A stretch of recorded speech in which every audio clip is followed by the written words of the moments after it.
Dans cette partie, on va parler des extrêmes d'une fonction numérique. Donc voilà quelques représentations qui donnent l'exemple des extrêmes, c'est-à-dire les points où on définit le maximum. Par exemple, dans cette figure, ce point-là définit le maximum des fonctions de la fonction f. Et ici, le point minimal. Et dans cette figure, ici, on a un point maximal, ici, on a un point minimal. Donc, pour les définitions, soit f une fonction numérique définie sur un intervalle ouvert i, et soit a appartenant à i. Dire que f de a est une valeur maximale de f sur i, où fa est un maximum, on dit une valeur maximale ou un maximum, si et seulement si, pour tout x dans l'intervalle i, f de x est inférieur à f de a. C'est-à-dire toutes les images de tous les points x dans A sont inférieures à l'image de A par la fonction f. Comme vous voyez ici. C'est A, par exemple, ça c'est A, et m égale à f de A. Donc, dans cet intervalle-là, on peut considérer c'est l'intervalle A, tous les points x possèdent des images qui sont inférieures à m.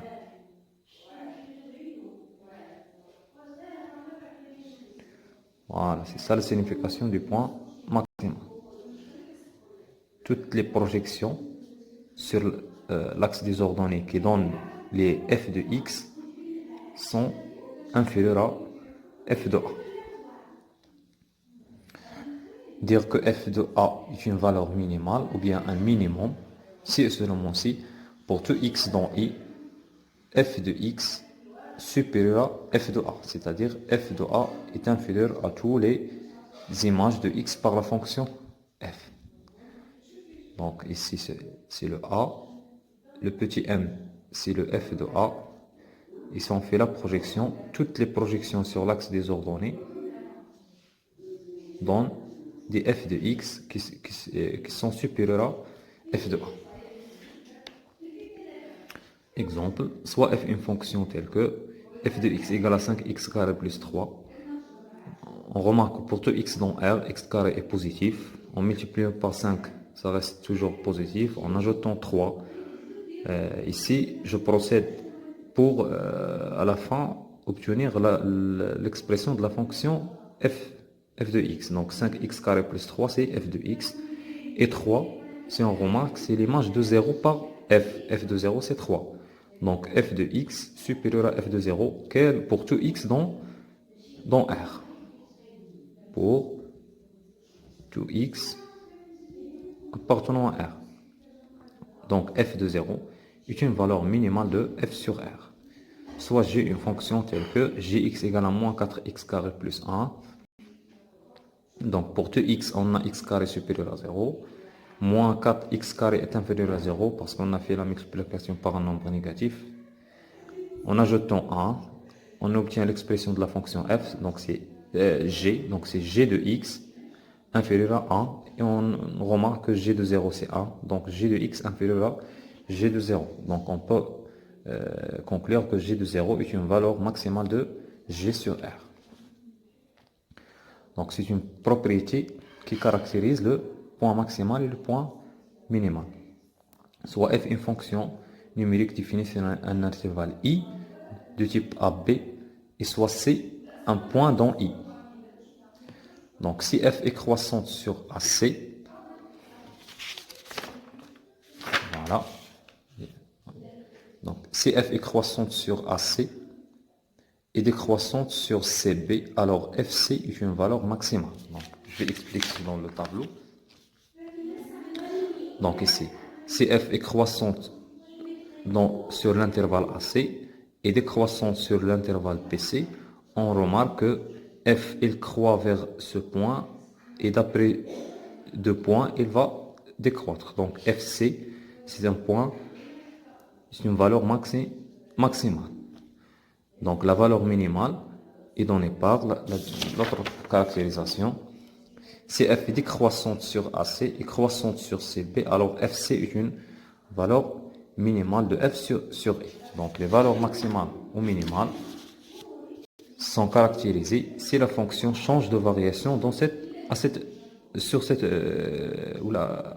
point. C'est-à-dire, vous remarquez ici, il change de variation au point C. De même ici, il change de variation au point C. Elle est décroissante puis croissante. Ici, elle est croissante puis décroissante. Dans deux situations, on détermine le point maximal pour la première situation et le point minimal pour la deuxième situation. On va faire une application. Soit f une fonction telle que f de x égale à moins 4x carré plus 4x plus 5. On va montrer que, premièrement, fx égale à 6 moins 2x moins 1 carré pour tout x. Puis, on va montrer que fx inférieur à 6. Et on conclut que f de 1 demi est un point maximal. Donc, d de f c'est r parce que la fonction est une fonction polynôme. Pour la vérification, on va calculer cette expression-là en remarquant que c'est une identité remarquable. 6 moins 2x moins 1 carré, ça donne 6 moins 4x carré moins 4x plus 1. Et finalement, ça donne moins 4x carré plus 4x plus 5, qui est la fonction f de x. Donc f de x est bien 6 moins 2x moins 1 puissance 2. Pour la deuxième question, on a pour tout x 2x moins 1 carré positif, parce que la puissance est paire ici. Donc en multipliant par moins, ça devient moins 2x moins 1, le tout carré inférieur à 0. En ajoutant 6, on obtient 6 moins 2x moins 1 carré inférieur à 6. Et d'après la première question, cette expression-là, c'est f de x. Donc, on conclut que f de x inférieur à 6 pour tout x dans R. On a f de 1 demi égale à 6 moins 2 fois 1 demi moins 1. En remplaçant x par 1 demi, on obtient finalement 6. Donc, on remarque que f de 1 demi égale à 6. Donc, pour tout x, on conclut que f de x inférieur à f de 1 demi, c'est-à-dire f de 1 demi est un point maximum. Dans les paragraphes qui suivent, on va étudier une catégorie d'une fonction. Premièrement, les fonctions de type x à x carré avec leur représentation graphique, puis les fonctions de type ax carré plus bx plus c, et finalement les fonctions homographiques. Donc pour le premier type de fonction, soit f une fonction numérique telle que fx égale à ax carré avec a appartenant r étoile.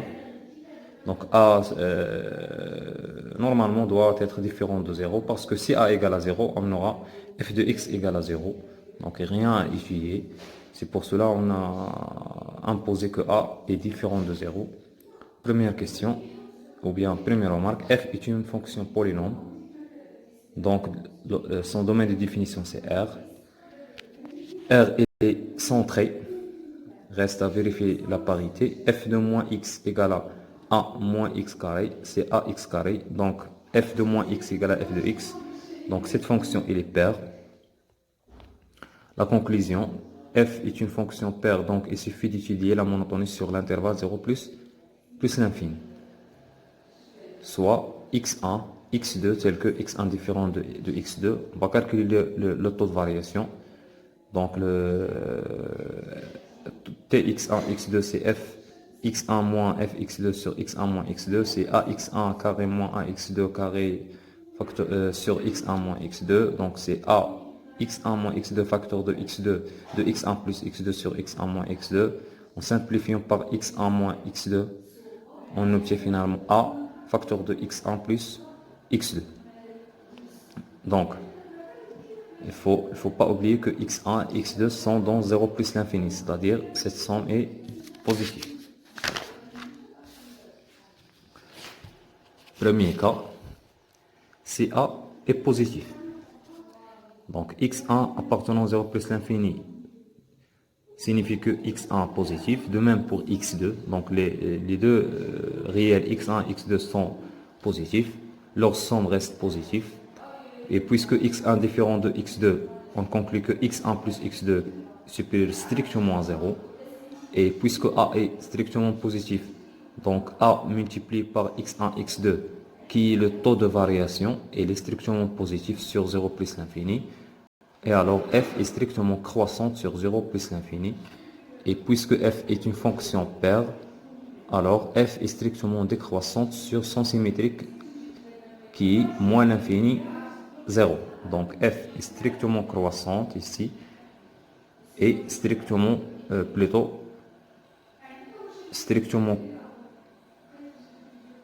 strictement croissante sur 0 plus l'infini. Donc ce tableau est inversé. Et ici, c'est décroissant. Donc il faut corriger ce tableau. Elle est croissante pour l'intervalle 0 plus l'infini.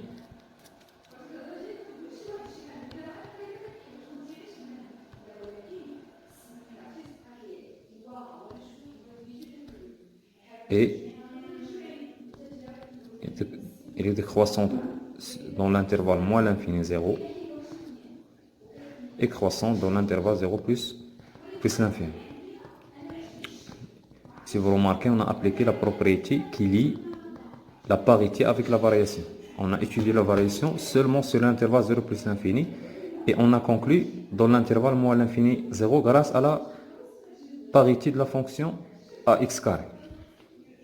Pour la représentation graphique, dans un repère orthonormé OIG, la courbe représentative de la fonction x a pour image ax carré avec a appartenant à R s'appelle une parabole, c'est-à-dire l'allure de cette fonction, bien le graphe de cette fonction, elle est nommée par parabole, dont les caractéristiques sont, il faut toujours lier le graphe de ce type de fonction à deux choses caractéristiques, sont le sommet, qui est l'origine de repère, et les axes de symétrie, qui est l'axe des ordonnées. Donc pour le parabole admet deux éléments caractéristiques, c'est le sommet et l'axe de symétrie.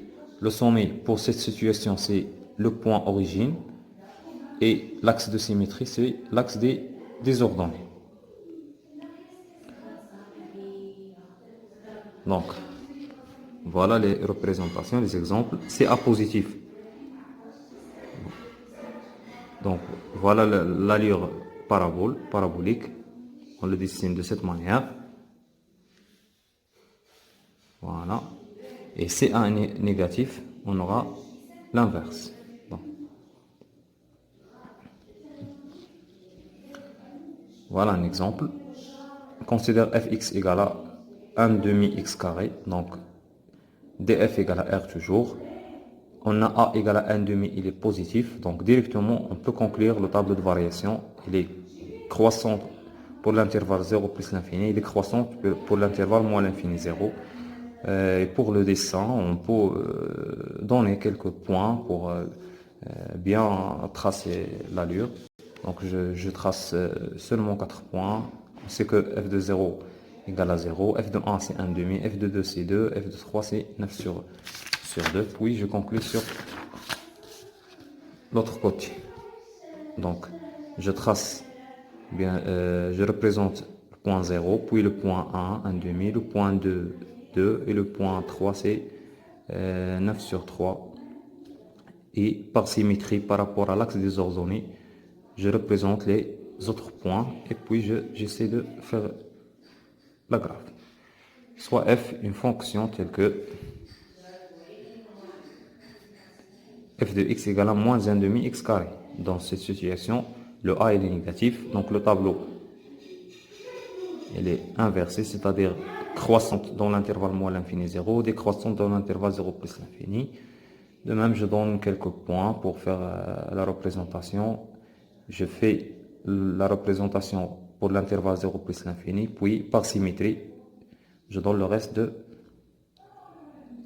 du graphe. Maintenant, on va passer au cas général. Ce type de fonction, c'est un cas plus général du cas précédent. C'est-à-dire, on va étudier les fonctions ax carré plus bx plus c. Mais on va essayer de faire le lien avec le cas qui précède. Donc, premièrement, on va parler de formule de changement d'origine de repère, soit W de coordonnées alpha bêta, un point dans le repère OIG et M un point du plan. Donc, les coordonnées du point dans le repère OIG, c'est X, Y. Et les coordonnées du point M, c'est grand X, grand Y, mais cette fois-ci dans le nouveau repère d'origine W, IJ. Donc, on sait que OM s'écrit XI plus YJ et WM s'écrit XI plus YJ parce que le petit XY sont les coordonnées dans le repère OIJ et le grand XY sont les coordonnées dans le repère WIJ. Et on sait que OW est égal à alpha I plus bêta J parce que alpha bêta, comme on a déjà vu, sont les coordonnées du point oméga dans le repère OIJ. Donc WM, c'est WO plus OM par relation de Schall. Et j'ai remplacé OM par cette expression et OW par cette expression et OM par celle-là. Donc finalement, j'obtiens XI plus YJ égale à X moins alpha I plus Y moins bêta J. Par identification, on a grand X égale à X moins alpha, grand Y égale à petit Y moins bêta. Et ce système-là, c'est les formules de changement de variables entre le premier repère OIJ et le deuxième repère WIJ.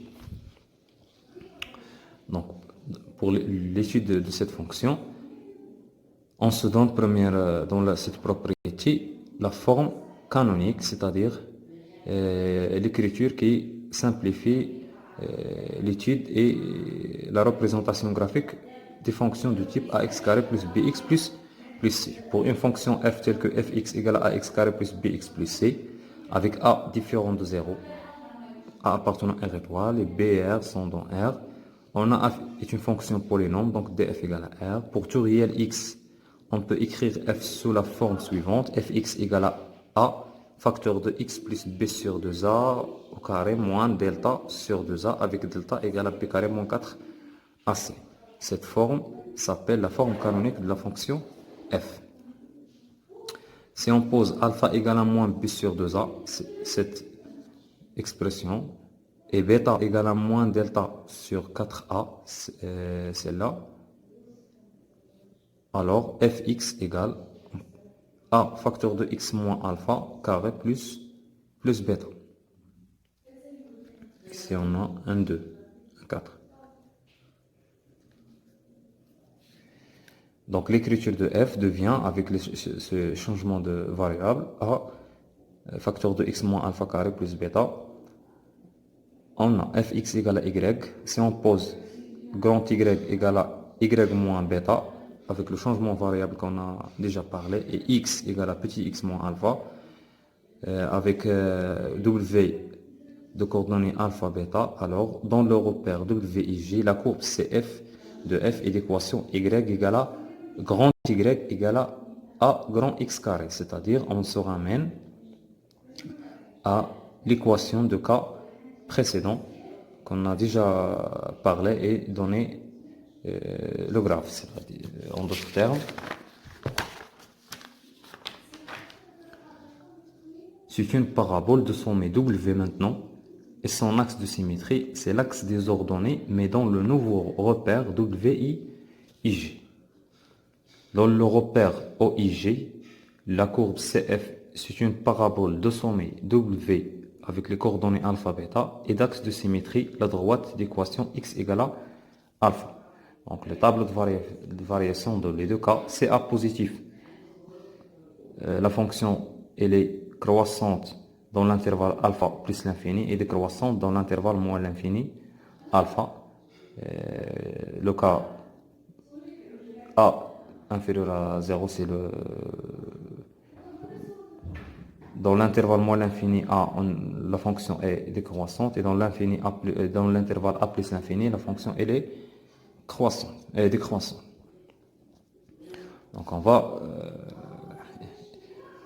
faire cet exemple pour voir les choses. Donc soit f est une fonction telle que fx égale à 2x carré moins 4x moins 2. On a f est une fonction polynôme, donc df égale à r.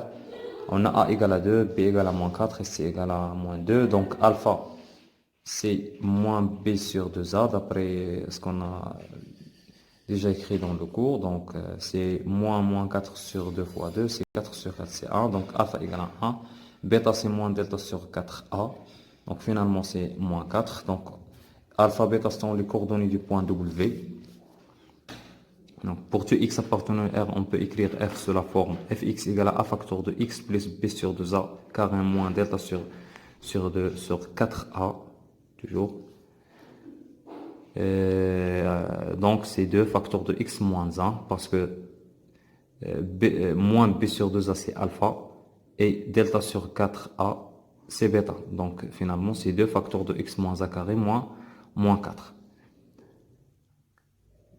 Donc W de coordonnées alpha bêta, c'est-à-dire 1 moins 4 dans cet exemple. Donc on peut conclure dans le repère OIJ que la courbe CF c'est une parabole de sommet W de coordonnées 1 moins 4 et d'axe de symétrie x égale à 1. Donc voilà le tableau de variation parce que A égale à 2 positif. Donc la fonction sera décroissante pour l'intervalle moins l'infini alpha, c'est-à-dire moins l'infini 1, et croissante sur l'intervalle 1 plus l'infini.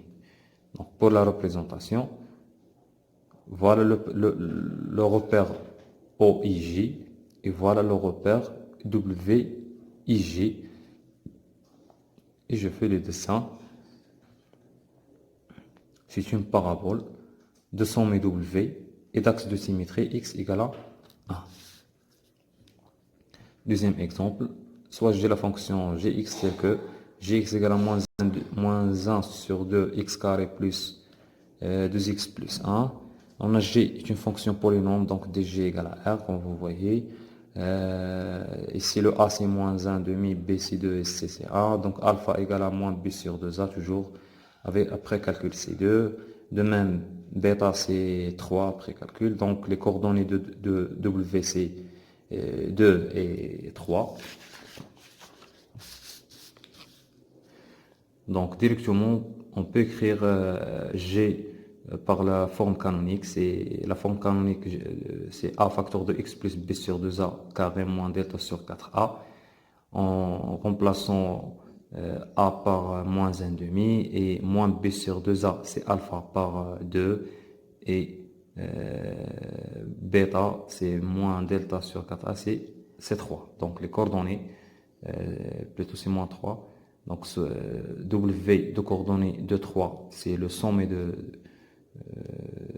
la graphe de G.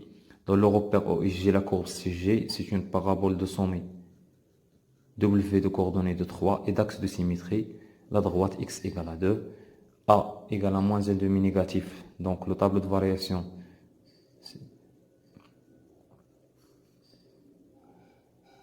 de G, pas de F. Donc G il est croissante dans l'intervalle moins l'infini alpha, c'est-à-dire moins l'infini 2, et décroissante dans l'intervalle de plus l'infini. Pour la représentation, voilà le repère OIJ et voilà le repère WIJ. Et W c'est le sommet, donc l'allure de la graphe G. C'est une parabole de sommet W et d'axe de symétrie. La droite x égale à 2. C'est la droite x égale à 2. La deuxième catégorie des fonctions, c'est les fonctions de type a sur x. Puis on va faire le cas général, les fonctions de type ax plus b sur cx sur d, c'est-à-dire les fonctions homographiques.